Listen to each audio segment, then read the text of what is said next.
This is the After Party, live with Kim McAllister. Pick a couch, grab a drink, and settle into the conversation.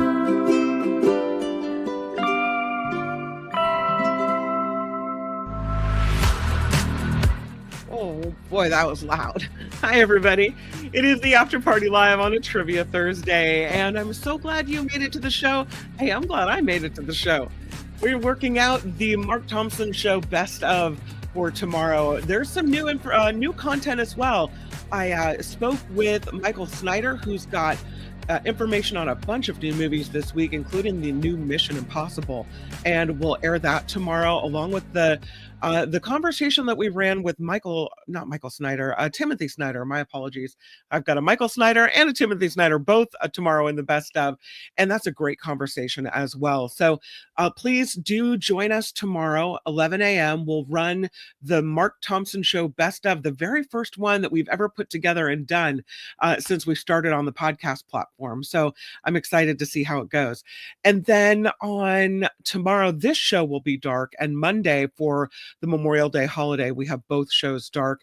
We'll resume and pick it right back up on Tuesday. So thank you for your patience on Monday with us. We appreciate that, and hope you have a nice day off. And you don't want to say happy Memorial Day. It's a solemn day of remembrance, but do enjoy the time off and the day. All right. I do want to thank Karen K, who pops in with $100 to the After Party Live, really doing a lot of good to help cover expenses this month on the show, and paying for the platform we're using right now, as a matter of fact. So Karen K, thank you for your contribution. Really, really, really appreciate it. Vicky S with $5. Alicia P with $25, a recurring payment she set up on PayPal, just pops through every month. Wes, yesterday's contribution for $5. You guys, so amazing. Thank you for the way that you help this show keep rolling, along with the Mark Thompson Show and Nikki Maduro's show as well. Find more information. The PayPal link is in the About tab, or on the About tab, and it's also in the show description every day here on the After Party Live. All right, let us move forward, because we have some stories before we get to trivia. I know you guys are waiting for trivia, so let's go ahead and jump right in. The first story I have for you today is something exciting is happening in Florida. Yes, you wonder next which path to chart. The answer lies within your heart. It is the opening day of Central Florida's first major theme park development in 26 years. Universal Epic Universe opens its doors today, and it is all ready to welcome people to the 5 different immersive worlds they have. More than 50 attractions found in these new areas: the Wizarding World of Harry Potter, Ministry of Magic, Super Nintendo World, one of the worlds as well. Here's a picture of I forget what it's called, but it's the flying your dragon world, I think. Look at, that's what it looks like to me anyway. Yeah. So it should be really fun. Again, 5 worlds. They're going head to head, competing with Disney, but they're doing it at a time of kind of economic uncertainty. The markets have been fluctuating. People may be hanging on to their money a little bit more. The Universal Studios Florida had 3 theme parks trying to compete with Disney. Now they have 5 different worlds, and they think that maybe this is going to be a full week destination. They've got 3 hotels that they've added to the resort as well. So yeah, it looks like maybe they'll be able to go head to head with Disney on this one. It took about 10 years for them to bring this thing into reality. They had to buy up land. They had to develop the 750 acres. They, again, have here's the 5 worlds: the Wizarding World of Harry Potter, Ministry of Magic, Super Nintendo World, How to Train Your Dragon, Isle of Berk is what you're looking at there, Celestial Park, and the Dark Universe. So they say they're leaning into the theme park part of the business because it's working. that returns on investments are attractive, and that theme parks deepen the relationship between the customer and their favorite universal character. So maybe some brand loyalty there. This is going to be big to see how it goes. There's some big innovations happening in this park as well. They've got the untrainable dragon with the How to Train Your Dragon, where this animatronic toothless dragon with a wingspan of 27 feet soars overhead. So we'll see what Wes's report is on the new world. Let me click in the chat and see if anybody has a second mortgage, says Tammy, required for a week's stay. Perhaps. I don't know. They didn't say what the price was compared to Disney, but I would imagine it's comparable, right? Yeah. They say they've soft opened this for a while, and so they have an idea of how it's going to go. And the exit surveys have been great. So far, the reviews have been great. Yeah. So that's happening. And another story for you. This is also happening. It's a pigeon festival. You think in New York, the last thing that they would want to be doing is celebrating pigeons, but that is what they're doing. It's a pigeon fest celebrating, yes, pigeons. It's a day-long event. It'll feature art exhibitions, science demonstrations, and the very first New York City pigeon impersonation pageant. The Pigeon Fest is going to be held on June 14th, and it's a day-long event, noon to 8 p.m. It coincides with National Pigeon Appreciation Day. Who knew there was such a thing? There's a 17-foot tall aluminum pigeon sculpture that resides in one of the parks in New York. And so they're going to have the pigeon impersonation and a panel on urban ecology and bird conservation. There's going to be a pigeon dance party, a pigeon puppet show done by this woman that calls herself Mother Pigeon.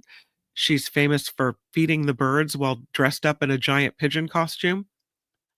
They say that people are going to love this because so many people are fascinated by these pigeons. I don't know. I think they're seen as flying rats by a lot of people in big cities and a nuisance. But maybe celebrating them, makes life happy. Any reason to have a party. Why not? Why not do it? There's this turtle. Oh no. He's carrying around a lot of baggage, more than 1.5 pounds of barnacles and algae. Heavy, heavy duty. So marine rescuers in North Carolina tried to remove it. They say they got at least 1.5 pounds of barnacles and other organisms off this green sea turtle that was stranded off the Cape Hatteras National Seashore. The juvenile turtle was reported stranded. They went out, brought this reptile to the Sea Turtle Assistance Rehab Center at the North Carolina Aquarium.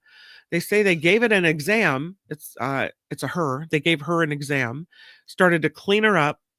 She was found with a heavy load of epibiota, including barnacles, algae, and other sea creatures she was carrying around on her back as well.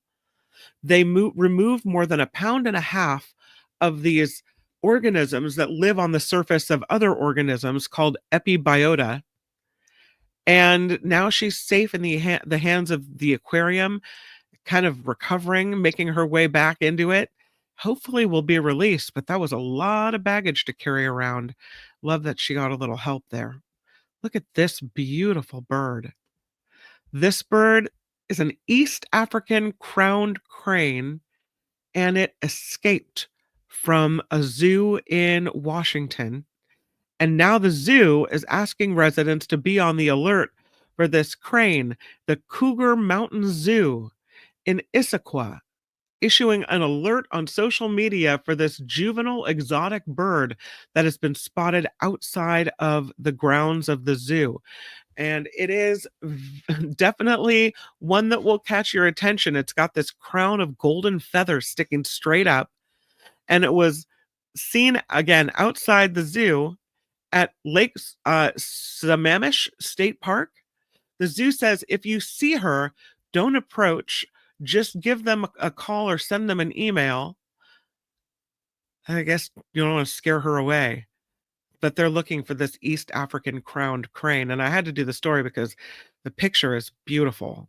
This bird is amazing. Are you ready to control your phone with your mind? Enough of this, fat fingering it, poking things, making mistakes, typos, all of these things. You won't have to do that anymore. All you have to do is get an implant in your noggin and get an implant, and you'll be able to control your phone with your mind. Well, Apple partnering with a neurotechnology company called Synchron to develop these products, including iPhones and iPads, that you'll be able to control via your brain implant. It's designed to allow people with physical disabilities to operate their devices by just thinking. But it would allow anyone really to control their Apple device. All you have to do is get this stent-like implant put on top of your brain's motor cortex. Here's what it looks like. You can get this. I have the picture of this implant. I don't know if I want this anywhere near me. No thanks. I like myself the way I am. You get that put on top of your brain's motor cortex, and away you go. The implant works by detecting motor signals from the user's brain before transmitting them to an external wireless processor, and that converts the signals into commands for electronic devices. What? I know, it's too futuristic to even contemplate, right? It would allow people living with physical disabilities to control their smartphones or tablets with their thoughts rather than their hands. But the whole concept could revolutionize technology that we use every day, especially for people with spinal cord injuries and other things. But can't you see this blossoming into we all have one, right? This Stentrode would work together with Apple's existing assistive switch control technology. It allows users with limited mobility to create hands-free switches on their iPhone command actions, including performing a head movement or making a voiceless sound. So, according to Synchron, Stentrode is a minimally invasive scalable brain computer interface, BCI, brain computer interface, and its implementation requires no open brain surgery. So they don't have to crack your skull open, they say. This BCI is recognized as a native input for Apple devices. I guess you couldn't switch to no switching over to the Samsung for you. Once you get the brain implant, you're stuck. New possibilities for people, they say, living with paralysis and beyond, that Apple's helping pioneer this new interface for people where brain signals would be recognized alongside touch, voice, and typing as well. I no. I think no. Mm-mm. I'm not even a fan of it for people that have disabilities. Don't start messing with your brain. Don't start putting brain stuff in just so people can be on the phone. Now, of you might argue, well, listen, if you are a person that is isolated because of your disability and this would help you communicate, I can understand the thinking there.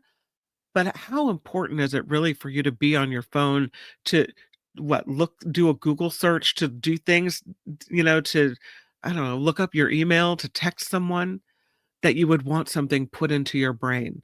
Because they can tell me that they don't have to do brain surgery, but if they're sticking something into my brain, I'm sorry, but that's invasive. I don't know.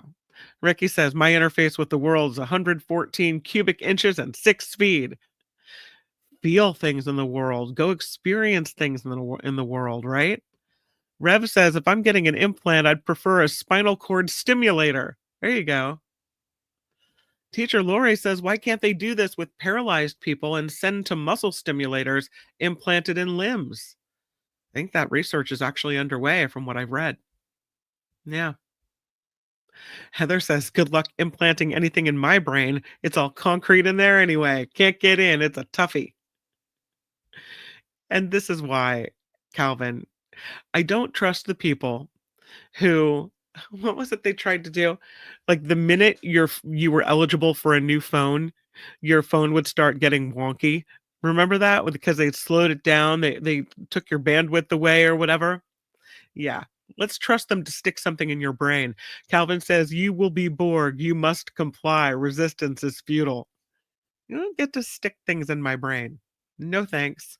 Black Mirror, here we come, says Rev P. Nullifidian says, I don't even want anyone who has it near me. not I don't want it. I don't even want anyone that has it to come close. Josh says, what if you dream about using your iPhone? Your phone would probably be on your nightstand next to you going nuts though, right? I would think. Mindy has ESP, won't need it. She's good. Deidre says, I swear our phones watch what we're doing. Oh, I believe it. I was looking at a Land's End catalog the other day. Now I get LE ads when I haven't before. Even creepier, I'm convinced my phone listens to me. So, when you type something in, that they have this technology that, of course, will then send you ads about that. But I have all my windows closed, everything, just normalized. And if I'm talking about something, even here on the show, my phone's next to me, and if I say something, all of a sudden or someone says something weird next to me that is out of the ordinary, all of a sudden things are popping up with that thing in it. So I think it listens to you as well. I don't know. Phineas says, who's watched Minority Report and Precog? Yeah, that Minority Report is kind of the first thing I saw where you control the phone with your mind. You just think it, but they also have access to you, right? And they can see your thoughts. As Tammy says, what could possibly go wrong? You will service us, says Nullifidian. John says, yeah, it might cause people to go berserk. Viewfinders, face it, brain nets aren't as safe as hair nets. Yeah. Rhonda says, I'm sure my phone reads my mind too. Ooh, creepy. Oh. Yeah, I just I'm telling you, this is a no-go for me. It looks like most of us feel the same way about that. Let's switch to Vikings and sailing the ocean blue. No, that's not Mark you see out there. But archaeologists are taking to the high seas in these Viking ships, trying to go on these unexpected trade routes that may have been used by seafarers from Scandinavia so long ago. One of these archaeologists is named Greer Jarrett, and Greer has spent the last 3 years sailing Scandinavia's waterways in historically accurate Viking ships, not as a reenactment per se, but to find out what the exploration was based on historical knowledge and to get a better understanding of how this ancient culture lived, explored, and interacted with the world around. The research done by Greer Jarrett suggests that Vikings participated in more complicated trade routes with indigenous Arctic tribes than previously believed. And we talked about that on the show, the previous study, that they frequented a network of ports at numerous islands and peninsulas. The study, Journal of Archaeological Method and Theory, it was published earlier this month. I think we talked about it, but the whole study with the sailing around on the Viking ships to get an idea of how they lived and how they traded um, has taken them more than 3,100 miles at sea, multiple voyages on this open, square rigged clinker boat built in the style of those used during the Viking Age. They've gone from the Arctic Circle, from Trondheim, which was apparently a common route for sailors in the the times. They've gone from the Baltic Sea to the Kattegat waterway, separating Sweden from Denmark, and they're analyzing as they go. These trips were not undertaken with the aid of a compass, a sextant, or a map. The Norse relied on mental maps informed by their cultural myths and coastal landmarks. And so that's what they're doing. One of the stories involves these islands that are off the Norwegian coast. And Jarrett says they remind sailors of the dangers surrounding these places and their importance as navigation marks as well. And these kinds of stories were passed down through the generations to help seafarers. They call it a maritime cultural mindscape. And they've talked to current fishermen and travelers on the sea about these routes that have been used since the in the 19th and early 20th century, before boats with motors were common. It's interesting what stories they know as well. So, speaking though of Vikings, there's some Viking age DNA that shows a 9,000-year-old HIV resistant gene that originated somewhere near the Black Sea. It's incredible that you can look at DNA from that long ago.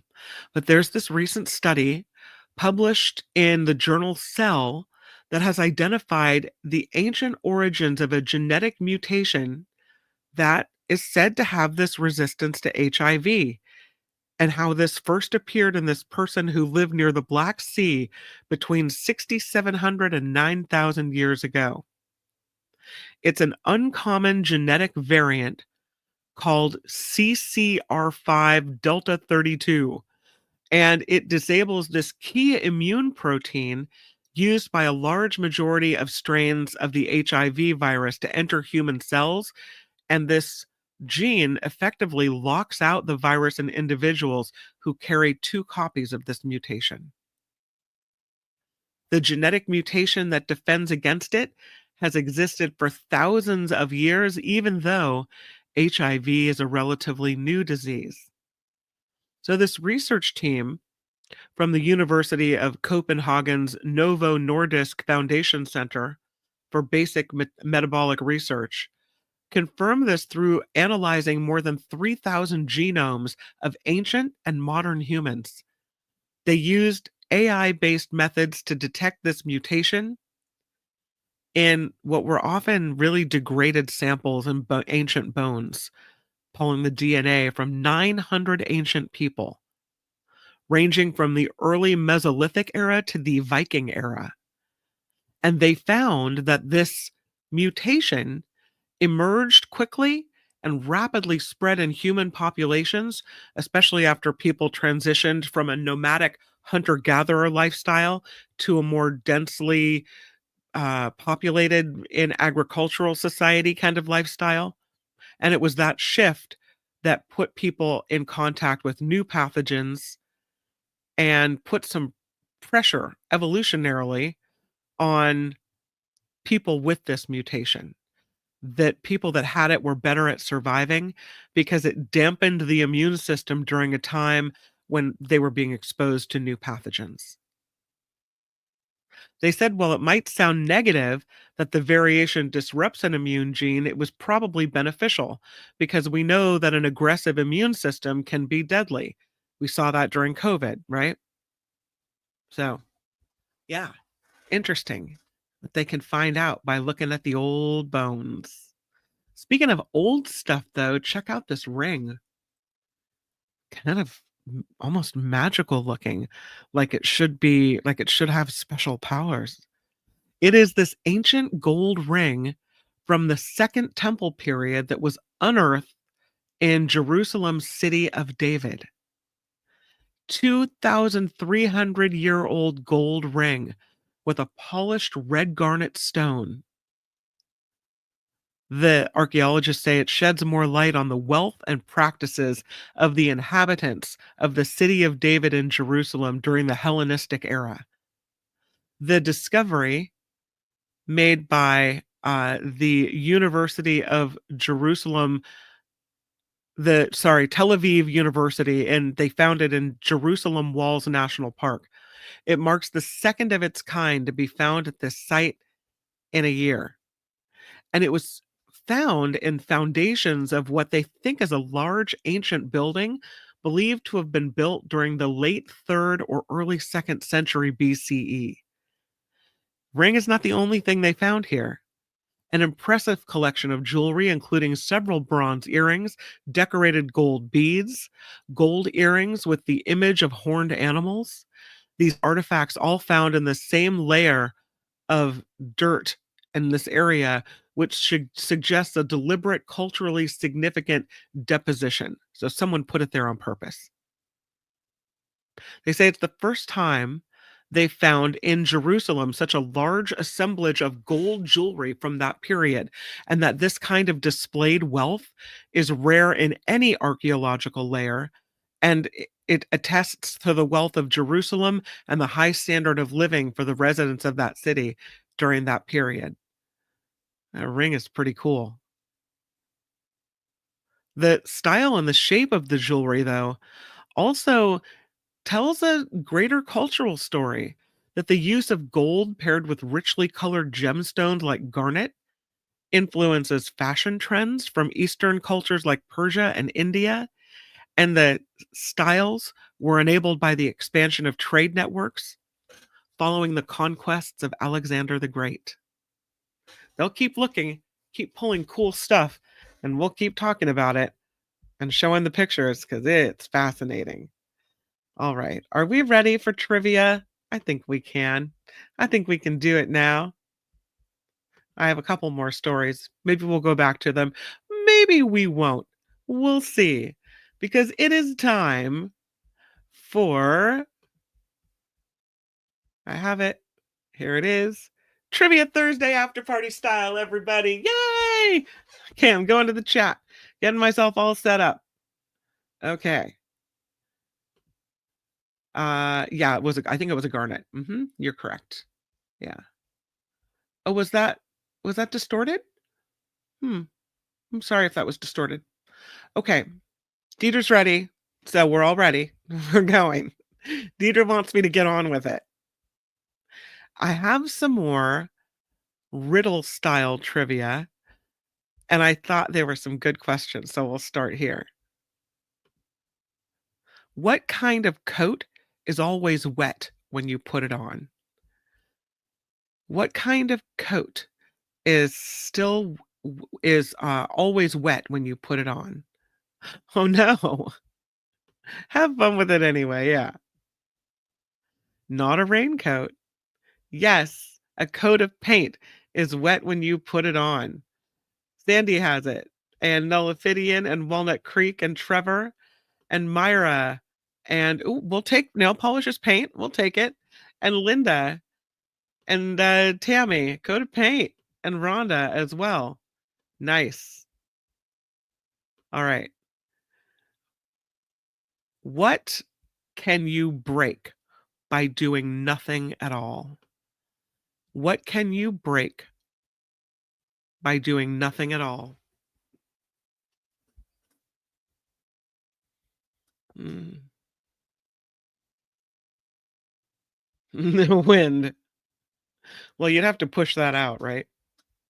Yeah, it's a promise. Deidre says a promise. First to the punch. It is a promise. You can break a promise. Deidre has it. Sandy has it. Tammy has it. Karen with wind, a popular answer today. A fever. Ooh, that's a good answer too. A lot of wind. Calvin and Gordon both say wind as well. The answer is a promise. So, very good. You can break silence. All right. The next question is going to be, what disappears the moment you say its name? What disappears the moment you say its name?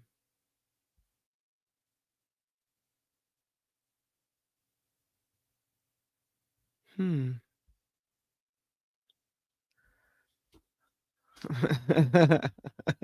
My ex, says Heather.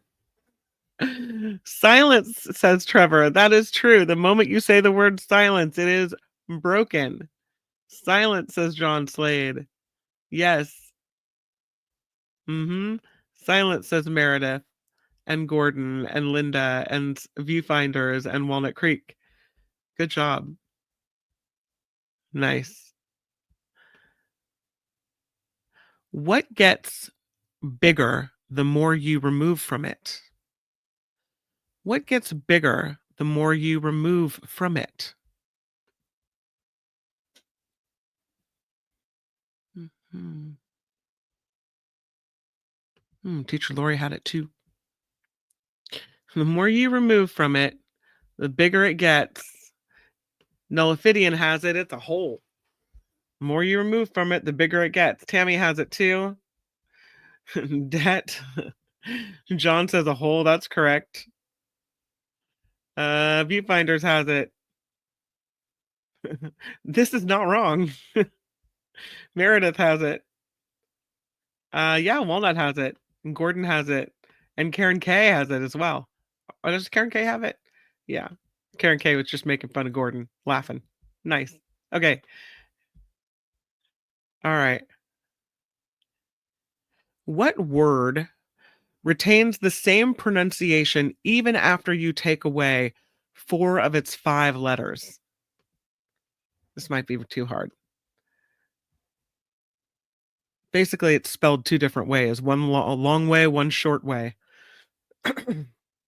What word retains the same pronunciation even after you take away 4 of its 5 letters?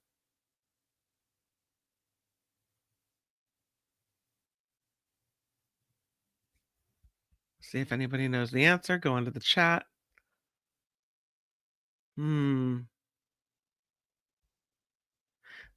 Yeah, Linda has it. It's Q. The word is Q. Well, I'm glad somebody got it. Yay.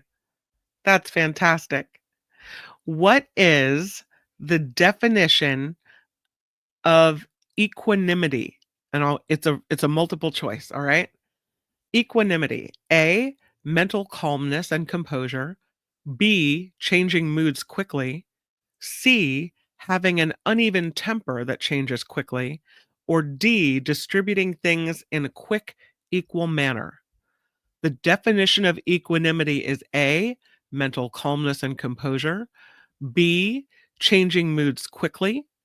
C, having an uneven temper that changes quickly. Or D, distributing things in a quick and calm manner. And the answer is yes, Deidre. It's A. Nullifidian has A. Heather has A. Linda has it. Myra has it. John Slade has it. Walnut has it. Viewfinders has it. Sandy has it. And so does Meredith. Yes, Mindy has got it. And teacher Lori has it as well. Well done. What is the definition of didactic? Is it A, the intended use of misinformation, B, intended to teach, C, intended to torture, D, using information over someone to make them obey? Didactic.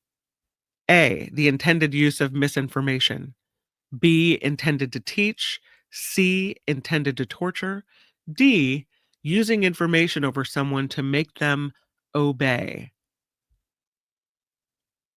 Didactic. And the answer is, see who gets it right. It is going to be B. Viewfinders has it. B is correct. Walnut Creek and Heather and Sandy and Karen K and Linda has it. Nullifidian, Trevor, teacher Lori is on it. Good job. It's kind of a little vocabulary quiz going on over here. The next question. What is the definition of a plum? A, a person's specialized skill set. B, misinformed judgment. C, self-confidence or assurance. Or D, personal depth. The definition of a plum. A, someone's specialized skill set. B, misinformed judgment. C, self-confidence. D, personal depth. Yeah. Heather says C. That's good. Deidre says, hey, I had it without multiple choice. Good job. Heather says C. This is correct. Linda has it. Trevor has it. Deidre has it. Karen K and John Slade and Walnut Creek and Gordon and Nullifidian and Sandy. And looking for C. Self-confidence. Yep. Michael D has it. It is C, says Teacher Lori. That is right. Yeah. Thought I said a plum. A fruit. No, a plum with a B, with a silent B on the end, right? Next question. What is the definition of idiosyncratic?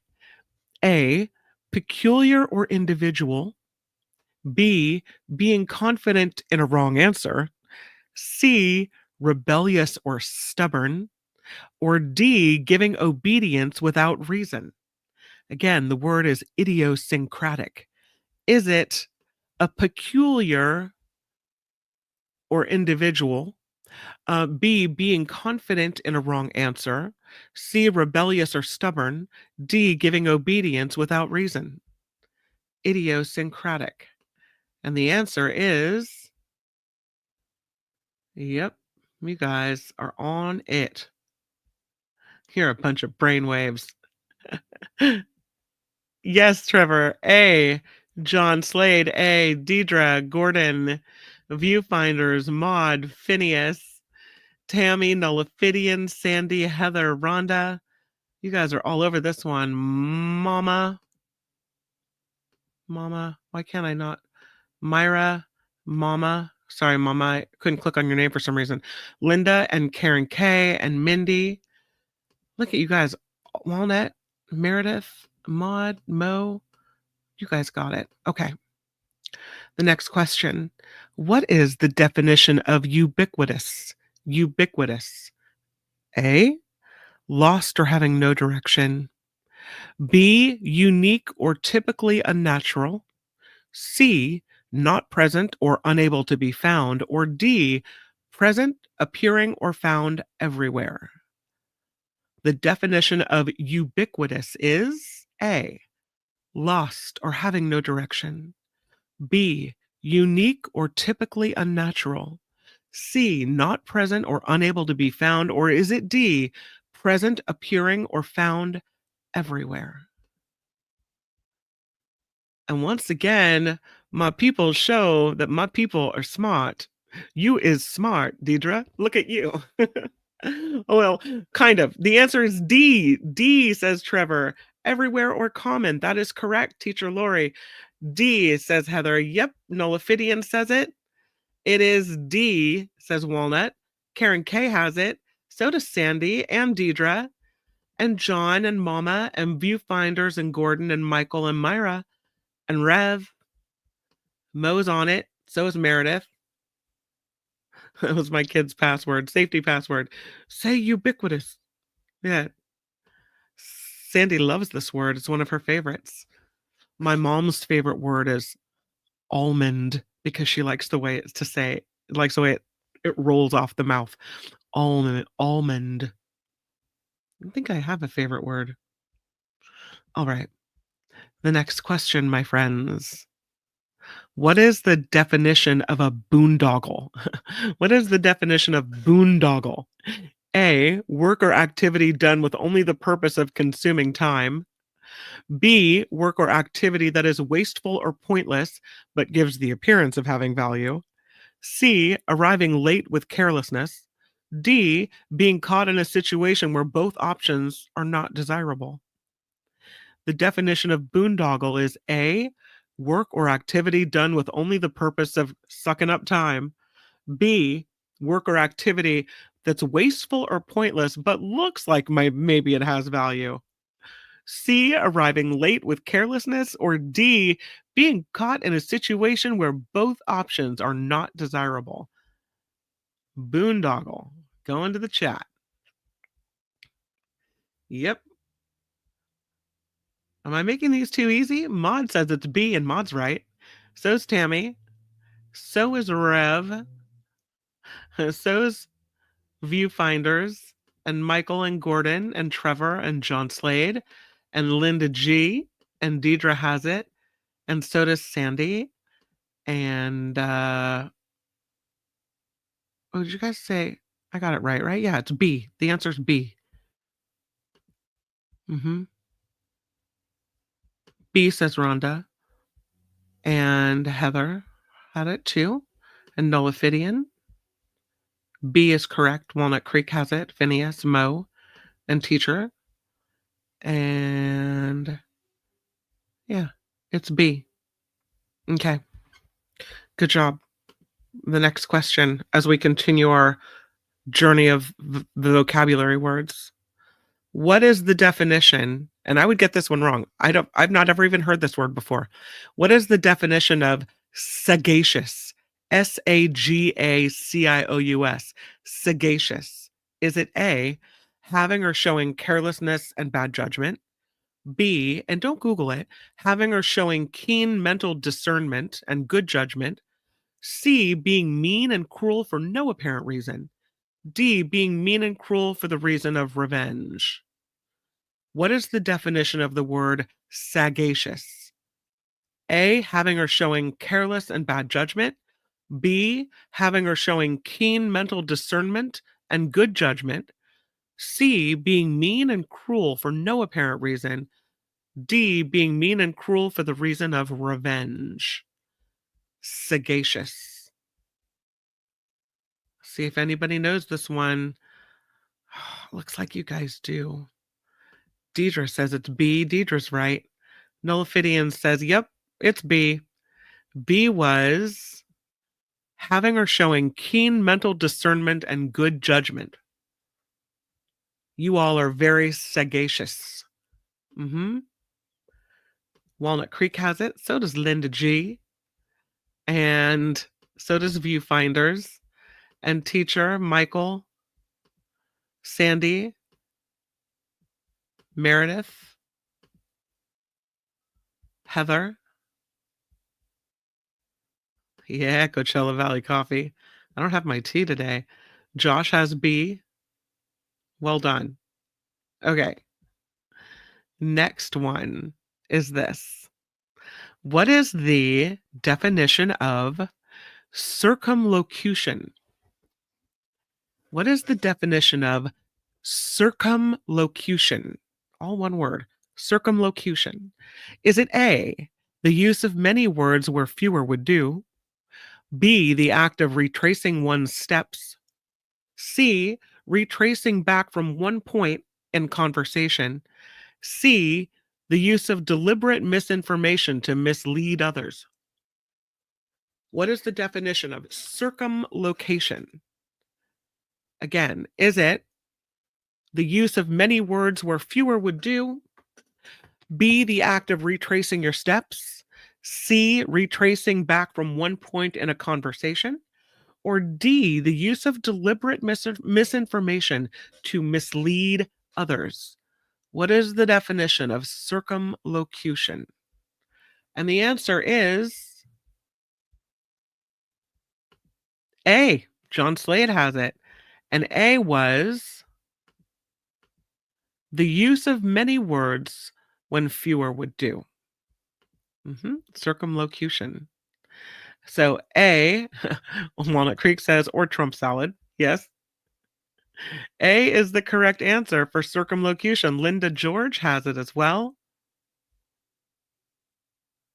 I said a different word? Oh, did I mess up? If I messed up, I'm sorry. Mama says A. Yvonne says A. Yeah. Circumlocution and circumlocation. The word that I'm looking for is circumlocution. Circumlocution.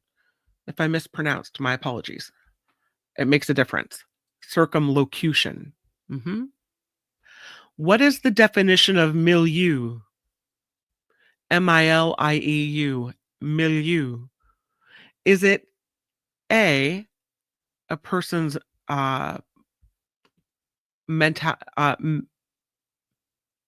mentally? I don't know what that means. A person's mentally. B, a person's emotional intelligence. C, a person's social environment. D, a person's financial status. What is the definition of milieu? I think they mean to say a person's mentality. A, B, a person's emotional intelligence.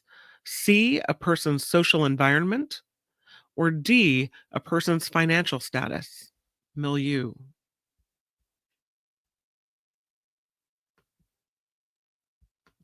And the answer is going to be C. Nullifidian has it. Linda has it. Oops. I don't know why that's happening where I can't click on your name. Linda G had it.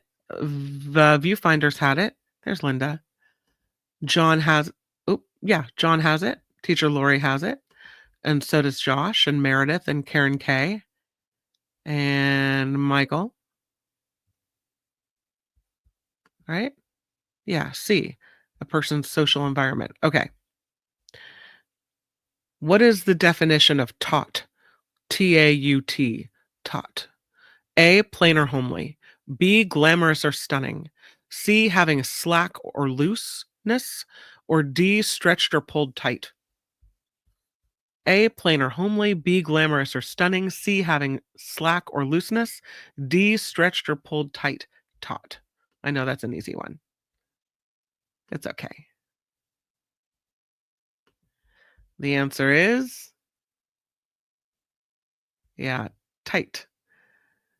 Tight. D. Yes, correct. We had Deidre had it, and Teacher Lori had it, and Heather, and Karen, and Nullifidian, and Myra, and John, and Linda, and Deidre, and Tammy, and Mama, and Trevor, and Walnut, and Josh, and Michael, and it goes on. You guys got it. Well done. What is the definition of the word querulous? Querulous. Querulous. Querulous. Is it A, asking open-ended questions, B, curious and full of questions, C, uplifting and encouraging, or D, complaining in a petulant or whining manner? Querulous.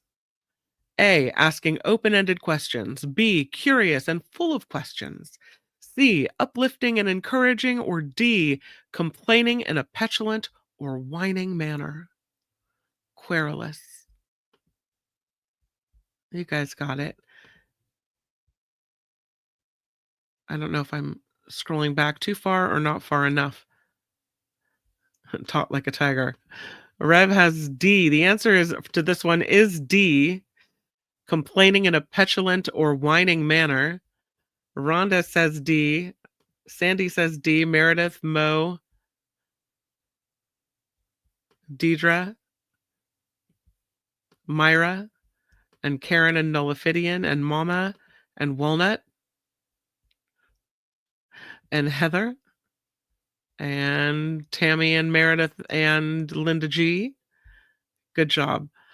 Do I have a pronunciation problem? Oh no. Oh no. Okay. We'll do another one of these. What is the definition of Selcouth? Selcouth. Selcouth. If I'm pronouncing that wrong, my bad. I'm sorry. Is it A, common, usual, or ordinary in appearance, effect, or manner? B, something that occurs on a daily basis? C, odd, unusual, or extraordinary in appearance, effect, or manner? Or D, keeping to oneself and isolating in their own company? What is the definition of Selcouth? A, common, usual, or ordinary in appearance, effect, or manner. B, something that occurs on a daily basis. C, odd, unusual, or extraordinary in appearance, effect, or manner. Or D, keeping to oneself and isolating in their own company. Selcouth. And the answer is Selcouth. C is the answer. It is odd, unusual, or extraordinary in appearance, effect, or manner. Deidre has it. So did Linda. And Gordon. Yeah, I don't have the word origins. Maybe I'll do it next time. Walnut Creek has it. Heather has it. Nullifidian. And Trevor. And Viewfinders. Oops, Viewfinders. Selcouth. Mo has it. I don't know if I would have gotten that one. I don't use that word, Selcouth. All right. Should we do one more? What is the definition of this word? Orgulous. Orgulous. Orgulous. Is it A, feeling shameful, dissatisfied? B, feeling hungry and hollow? C, feeling honored, proud, or gratified? D, feeling motivated and driven? Orgulous. A, feeling shameful, dissatisfied, or unhappy.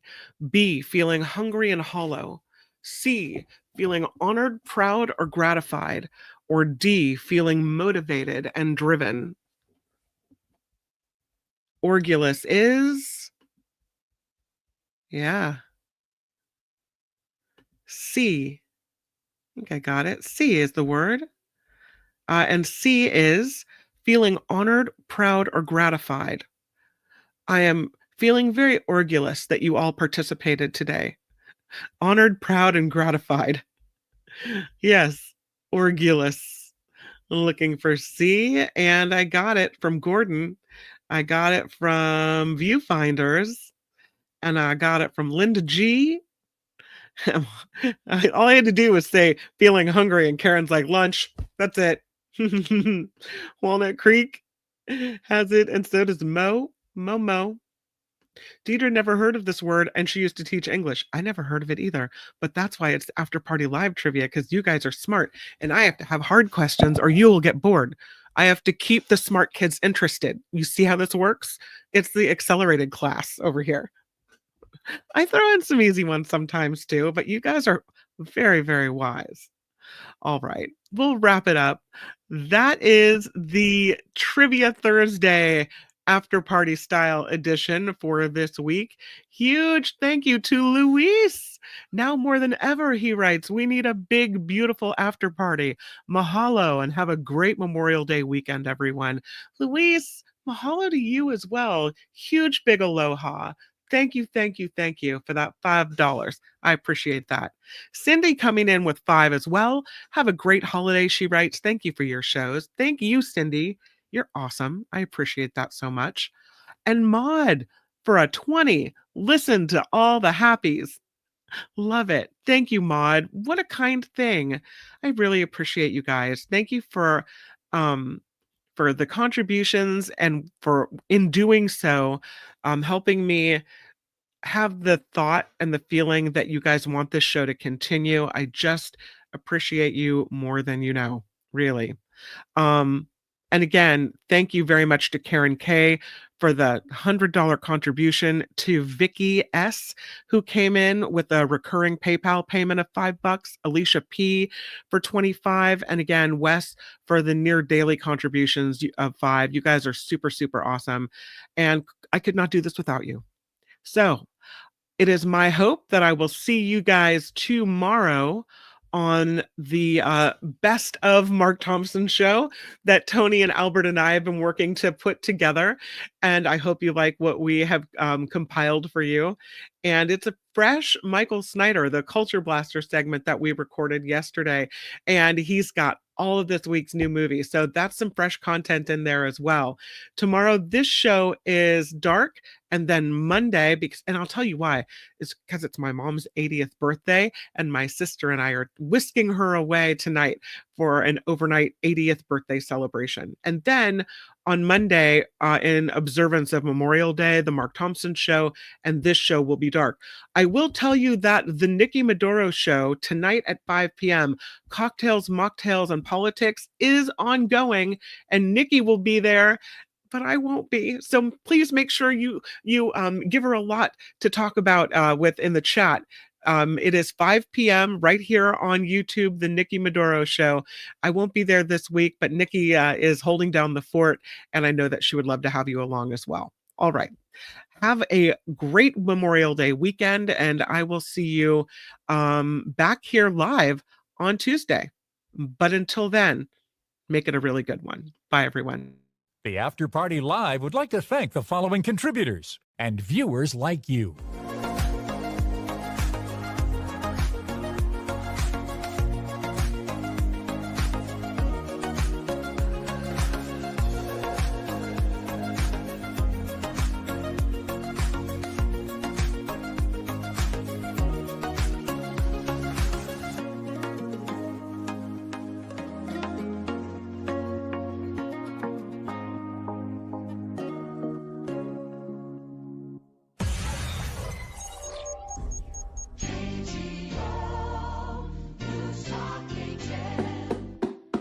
Tiny bubbles in the wine makes me happy, makes me feel fun. Tiny bubbles makes me warm all over, with a feeling that I'm gonna love you till the end of time.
I'm glad you stayed, Sandy. Did really well, too.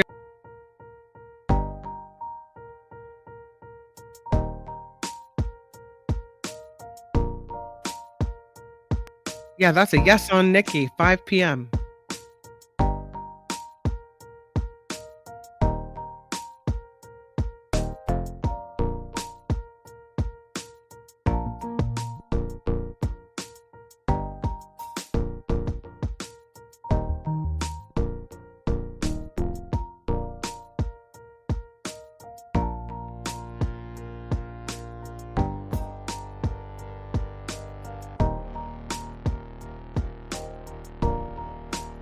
What? Oh, stop the presses. Is this Mama's birthday? Oh, my mama. You know what? Should I do it? No. The Jacob birthday song is reserved for members of the After Party Live community. I don't think my mom's watching.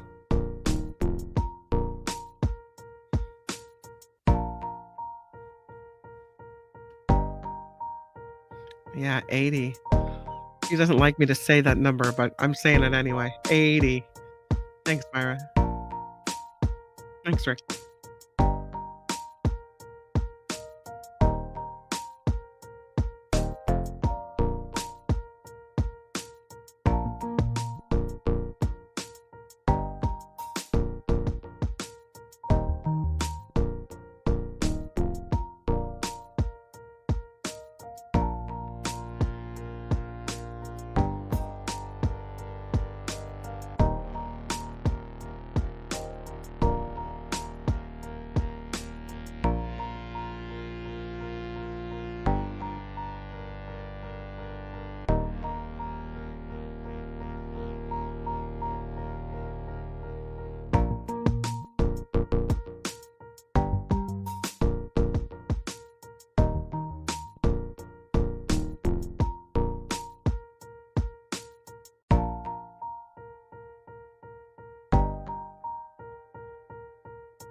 Aw, thank you, Louise. Another $5.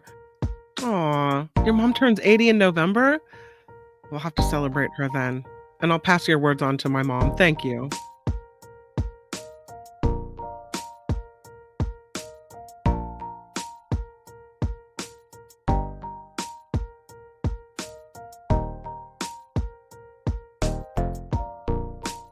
Thanks, Gordon.